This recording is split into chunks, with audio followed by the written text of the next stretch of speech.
Hey there, everybody. You are watching The Water Trio or listening to perhaps on SoundCloud or other podcasting apps.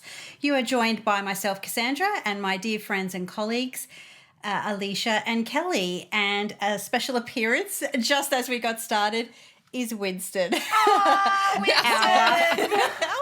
our fourth leg of The Water Trio, because he does share a birthday with Kelly. So here he is. How are you?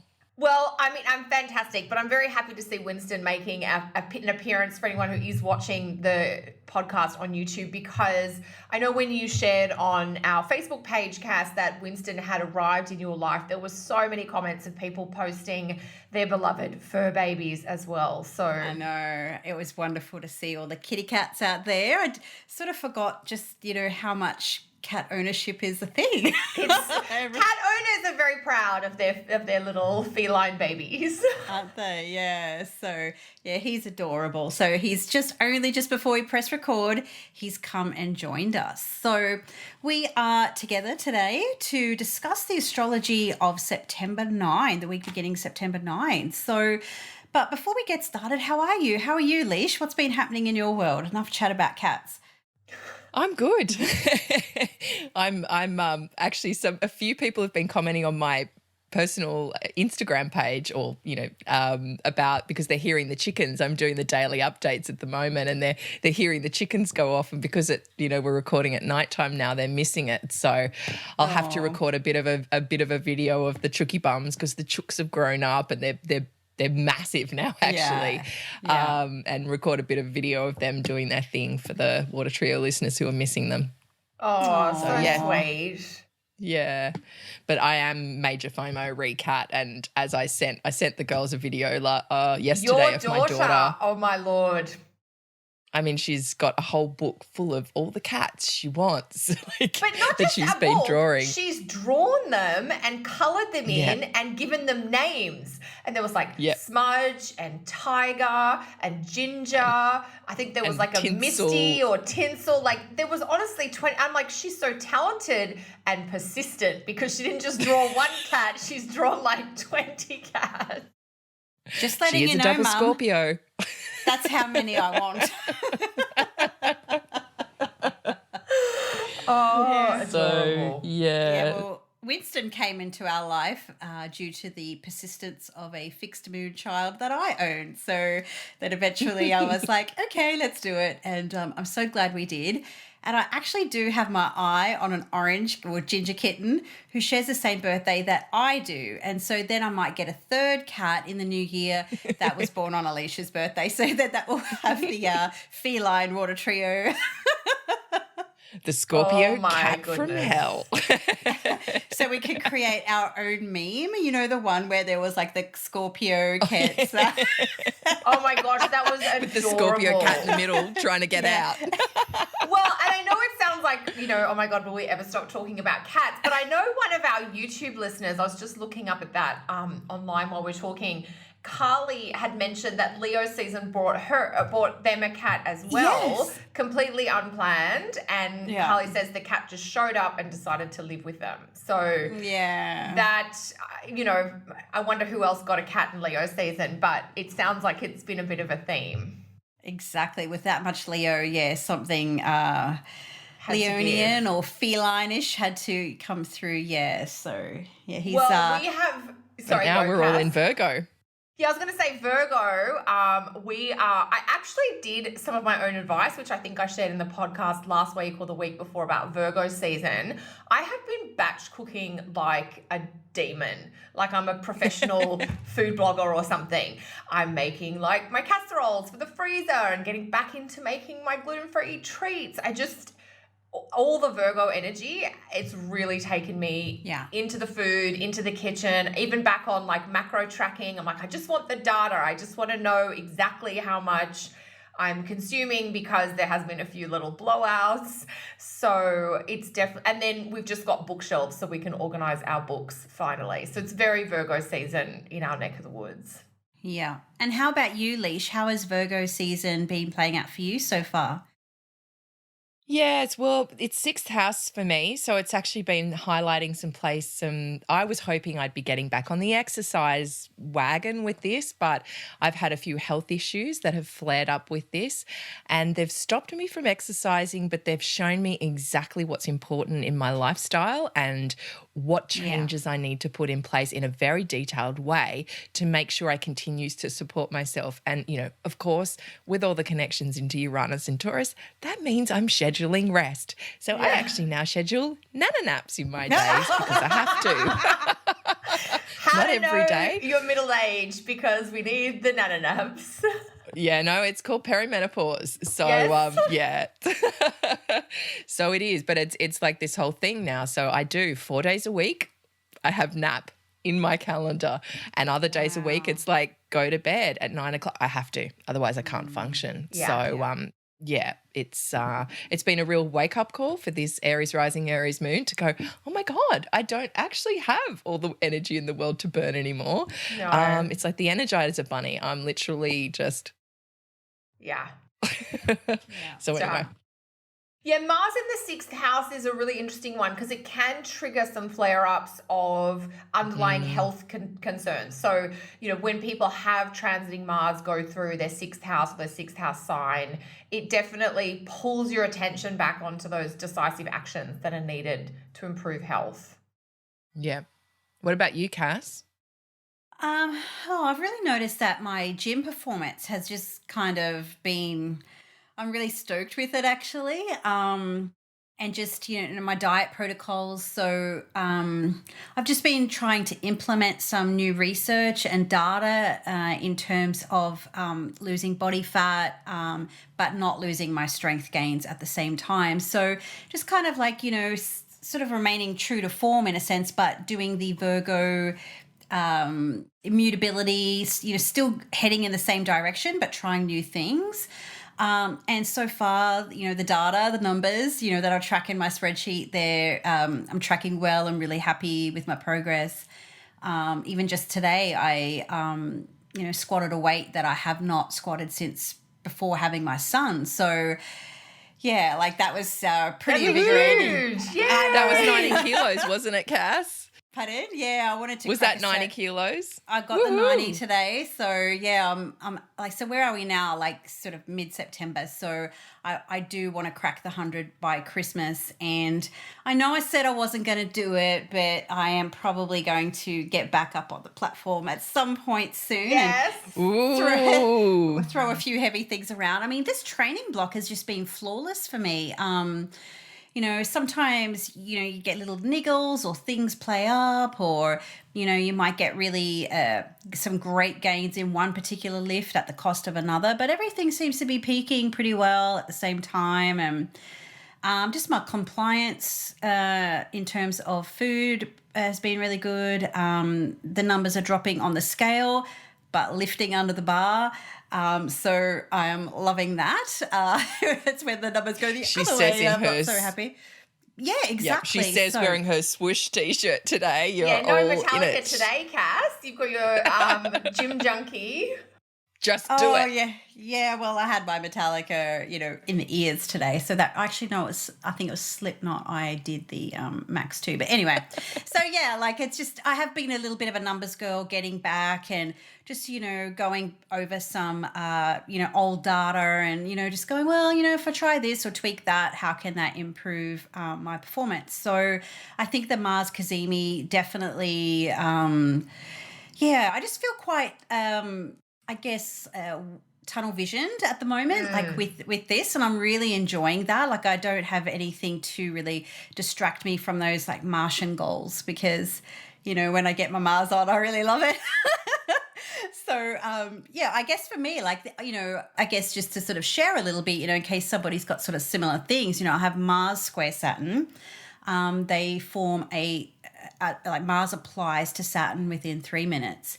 And I'm also born under the first quarter of the moon. And so they really do need that physical exercise. They need to release any like pent up energy or anger. They need a healthy physical outlet. So I think for me, having that double up of placements there really does. If I don't get like people can go for a walk and feel good, or they go for a row or whatever, but for me to like pick up so heavy weight just makes me really excited. I know I've only just like rattled on for like the last 5 minutes about it, but it does. And it makes me a nicer person too. So that helps.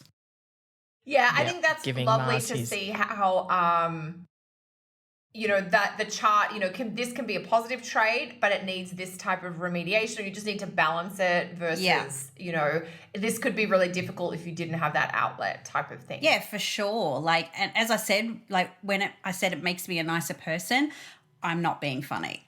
Yeah. You're being, it's a yeah. Yeah, it's a stress relief. It's overcoming the sense of overcoming obstacles, hitting targets, hitting things. So, yeah, I love it. So that's been my Mars, just being Well- sort of very withdrawn and focused as well. Yeah, when you were talking about being really focused, I was like, well, being really focused until Saturday, which is like the big Yes, our big segue. Yeah. I've been trying. I know, Leach. I'm like, Mutable lockout again. too much chatty. Don't get me on a metal tangent. Yeah, or a weight tangent. I love it. Yeah, because so this week we did want to really highlight Saturday, September 14 as, I don't know, the day of the week, the most active day. You're going to want cuddles with your cat or movie day. But this is the full moon in Pisces coming through. There's actually like 3 or 4 different things happening this day. I think we're each going to talk about a different astro event. Although, Leach. Just quickly to go back to the segue of, you know, we were just talking about Mars and Saturn together, and that's happening on Monday. So just to kind of throw that in there as well as a reminder to listeners that is a day to really, you know, there may be some frustration pent up. It is a trine, not a square, but yeah, Monday can be a chance to actually really harness these two energies together and get some strength behind something. I find Saturn and Mars together a really strong energy and can really be focused and long lasting. So yeah, just throwing that in there too. Cool. Yeah, the week starts off quite, you know, let's get it done, you know, even if we have to overstretch ourselves in order to get that long-term goal with the Sun square Jupiter in place as well. But the end of the week, there's that kind of, the end of the week, there's that, you know, our like mid-September shift. So we've had like the first week of the month, you know, has been a bit of Uranus crazy. This week it sort of is a little bit crazy, but we really do get that tonal shift with the mid-month full moon in Pisces. And so, Cal, I think you wanted to talk to us a little bit about that.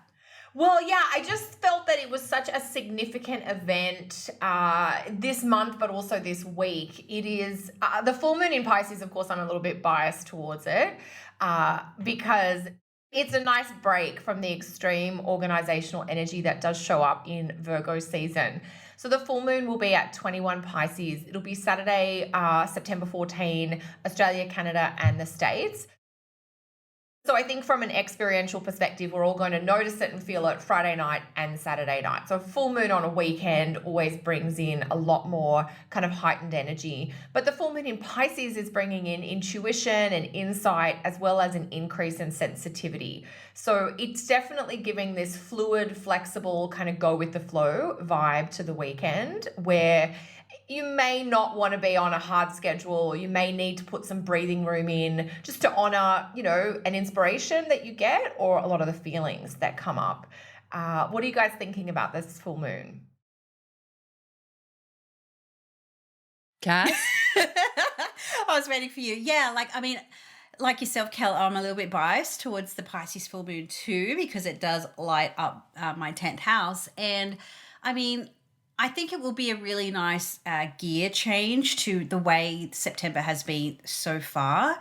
And it might also spotlight or illuminate where if you've been in a little bit of like a certain like Virgo mania or a bit of Virgo overstressed or crazy or being a little bit wired, you know, this can kind of shine that light on and go, oh, did I really need to get myself like worked up about this or that? And, you know, going with the flow or maybe being more adaptable to, you know, fluid plans or, you know, changes in you might have planned this one thing, but let's, go with the flow and, try this one other thing. And there may be this like more the merrier type of element around this one, where whatever was sort of scheduled or on the calendar may not end up being that by the time the full moon arrives. Alicia. Yeah.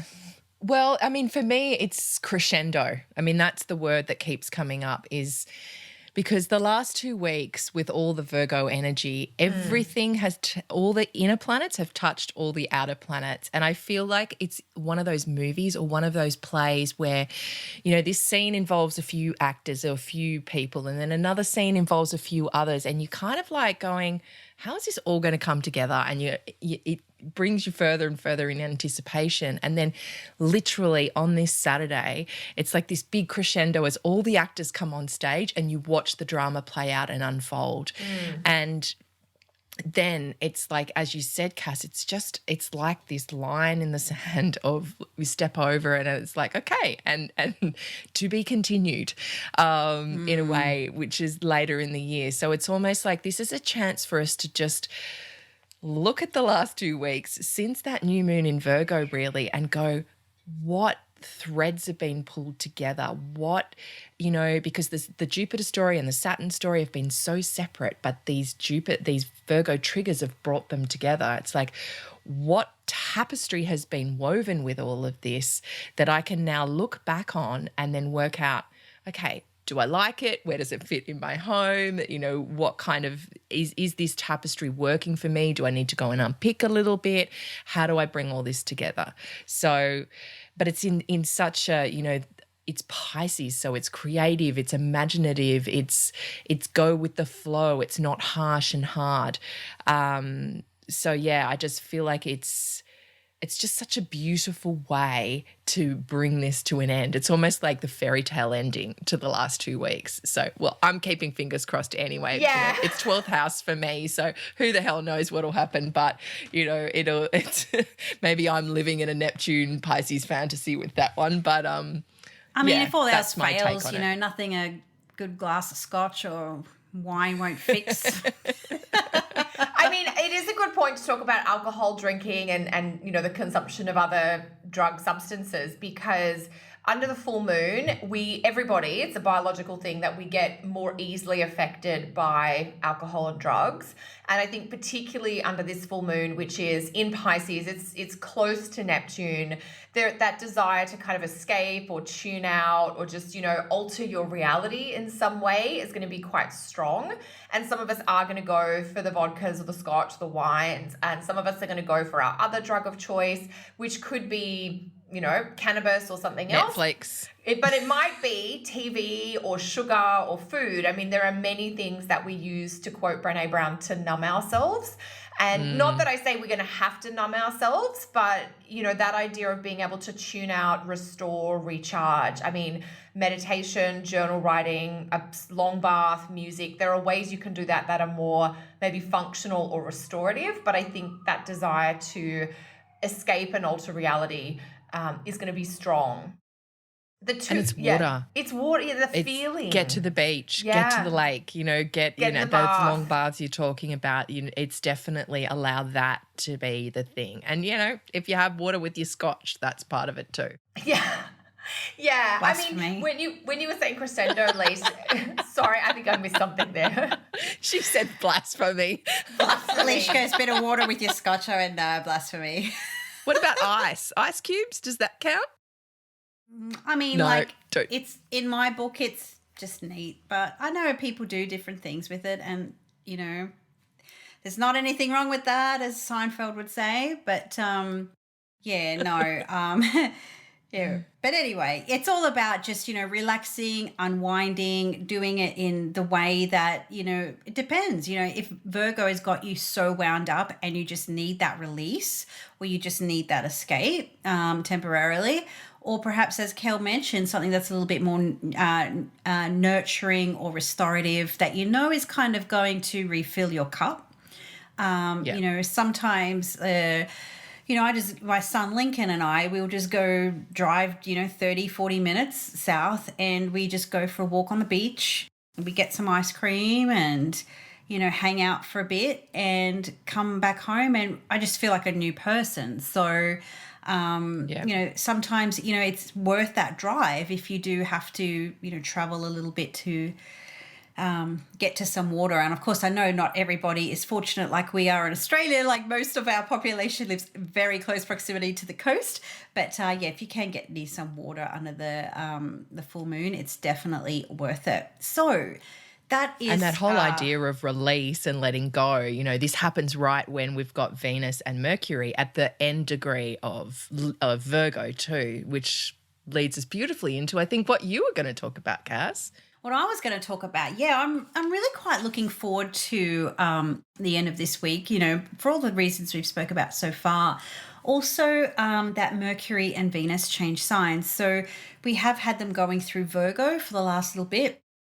And it's almost like Venus has been Mercury's support person, while Mercury has been, touring Virgo, being in rulership, exaltation. And now, like, what's happening, it's almost like there's a handover, changeover kind of thing where now Mercury is taking, sort of like position of like demotion and letting Venus rise in a sense. So she's moving into her position of rulership. And what I feel like, if I was to, encapsulate this transit in a sentence, it's almost like thinking about, okay, like where have you been stressing over details? Where have you been focused on data? Where have you been maybe overthinking the minutiae? And Venus comes along with, her smooth honey, or her smooth, her smooth balm of, whatever it is. And goes, don't worry about that, Mercury. Let's just work together. Let's just like get something that's collaborative or beneficial for everybody, win-win situation.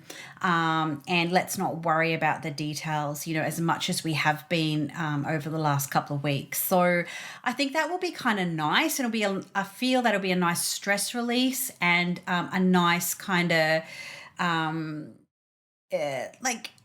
just moving away from that overstressed or overthinking of Virgo and moving into something that might be a little bit more supportive, a little bit more togetherness, and just a little bit more like, let's not fuss over the details. Let's just, work together. That's what I'm kind of like looking forward to moving forward, like not only this weekend, but also through until pretty much the rest of the month. So I think that would be really nice to have that like rulership handover takeover. So it's like, it's not like there's a lack of strength happening there. It's just the strength is changing, or the focus or the direction is changing with the way that Mercury and Venus have been working together.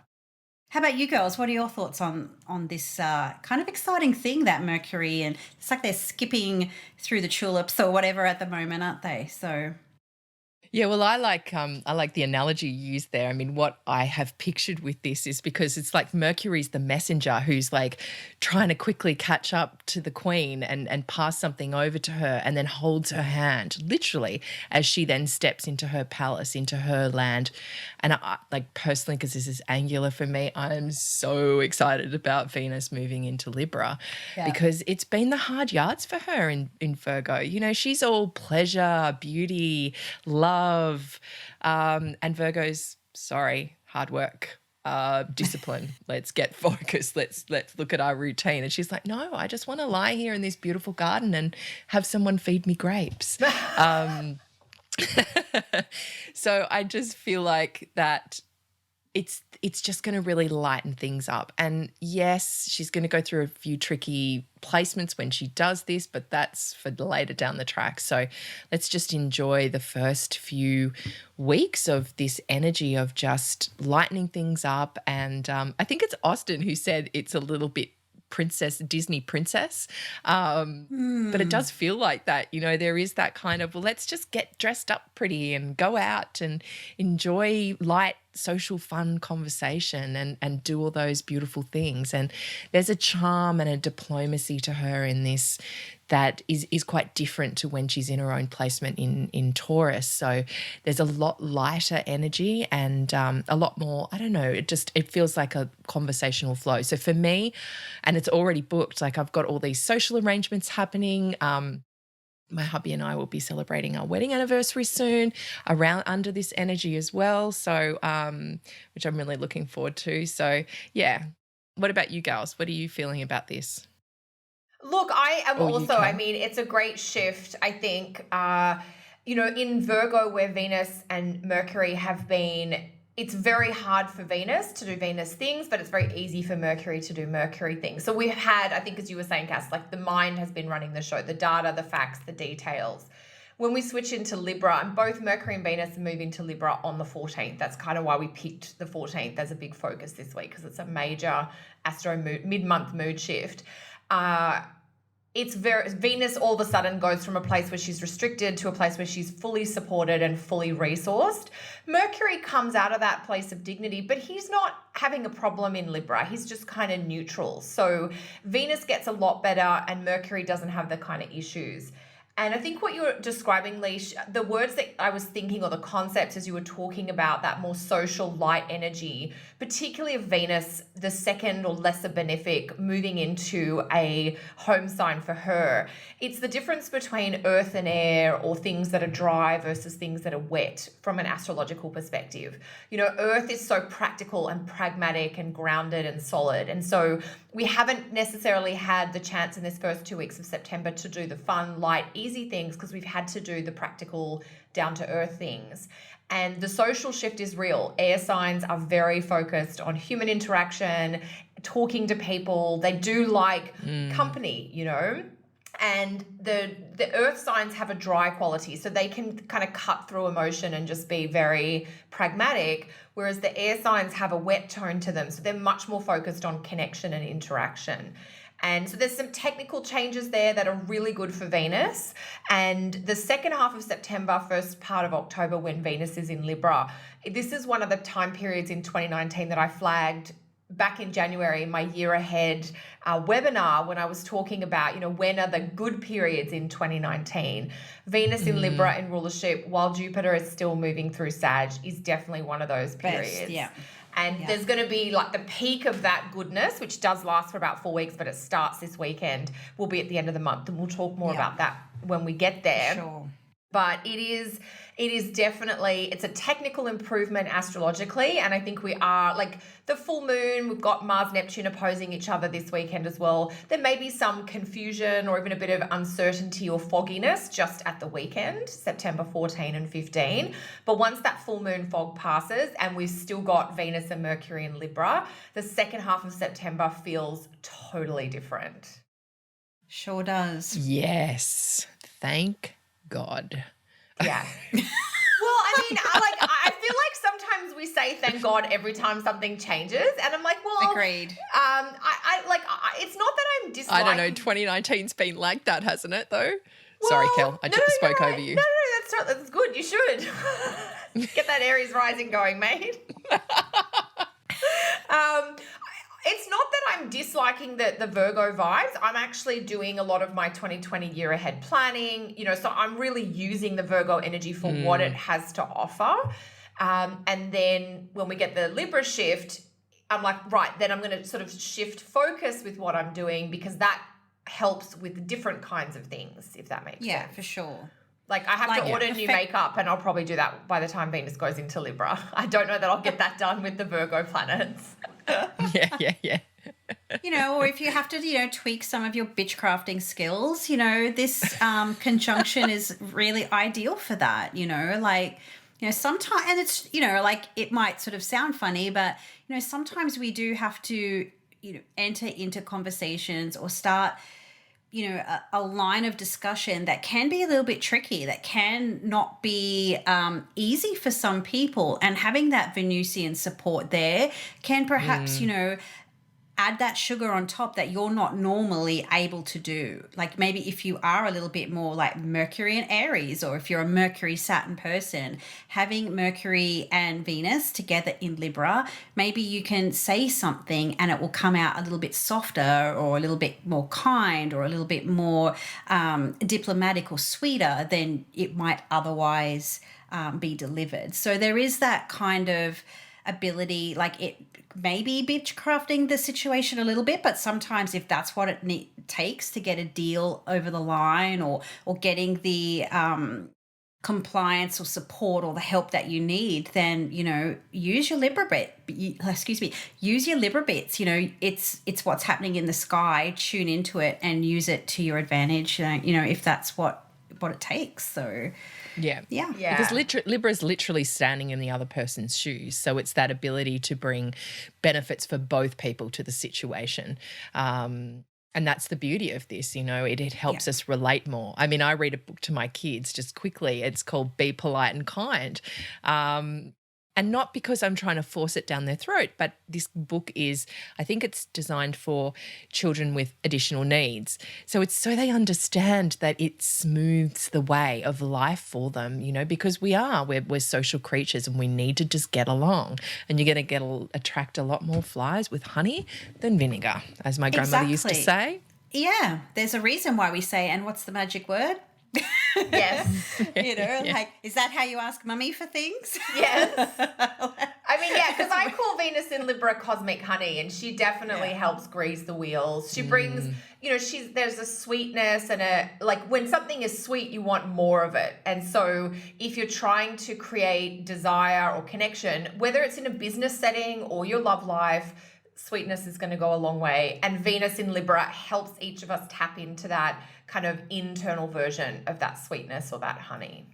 Yeah, 100%. So we would love to hear your feedback. You know, how are you tapping into, you know, these vibes? How are you maybe approaching a situation from perhaps a win-win standpoint, or, you know, smoothing waters where perhaps you might go in there a little bit, you know, gung-ho, shooting from the hip, but maybe taking that step back and doing the Venusian or the Libran sort of surveying all perspectives.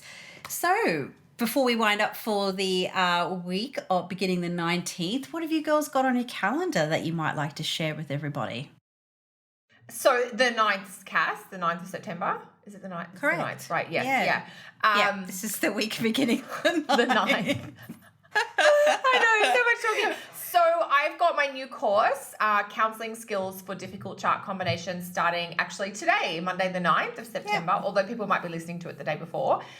This is an intermediate level training for intermediate students or new practitioners of astrology to help you identify what difficult chart placements look like in the chart, but also how you're going to strategize and discuss those with a client. And the one other thing that I'm really excited about that's just kind of happened that was a little bit like, oh, I wasn't expecting this, bit Uranus. My lectures from the recent NORWAC conference back in Seattle in May, we've just got them for sale on my website, including my keynote lecture, which is a talk that I'm just really proud of. It was a talk that I gave to 400 people. I was sharing some personal stuff that I haven't talked about so widely, but also looking at the big picture themes of 2019 and 2020 and how those years fit into longer sort of 200-year cycles. So that's now up on my website under the Learn Astrology, and then I think it's online classes. So yeah, lots of, you know, very much September, back to school, back to routine, back to studying, even with your astrology. What do each of you gals have on this week? Well, I have decided to launch some new moon manifestation magic online workshops. Excellent. So I thought, well, start with a new moon in my 7th. So yes.